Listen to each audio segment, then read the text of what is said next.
বৌমা, কত রান্না পড়ে আছে, ওদিকে মেয়ে জামাই সব এলো বলে।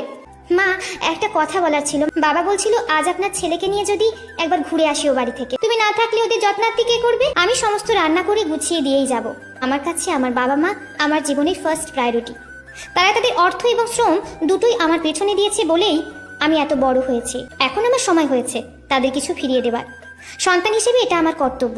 আর এবাড়ির বউ হিসেবে যে কর্তব্যগুলো আছে সেগুলো, ওই তো একটা ছোট্ট স্কুলে বাচ্চাদের পড়াও। আমার ছেলের অগাধ টাকা দেখে গলায় ঝুলে পড়েছো। অনি, বাবা তুই আমাকে বৃদ্ধাশ্রমে রেখে আয়। কি? তুমি মাকে কি বলেছো রাত্রি? ক্ষমা চাও, এক্ষুনি আমার মায়ের কাছে ক্ষমা চাও। তোমার জন্য আজ আমার মায়ের চোখে জল এসেছে। আমি কোনো ভুল করিনি, তাই সরিও বলবো না। বাড়ি থেকে বেরিয়ে যাওয়ার কথা যখন উঠেছে তখন আমি বেরিয়ে যাচ্ছি। আপনি কেন যাবেন?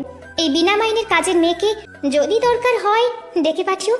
আজ বরং আসি। বর্তমানে এমন অনেক রাত্রি আছে যারা শত যন্ত্রণা সহ্য করে শ্বশুরবাড়িতে থেকে যায়, কারণ তাদের কোনো যাওয়ার জায়গা নেই বলে।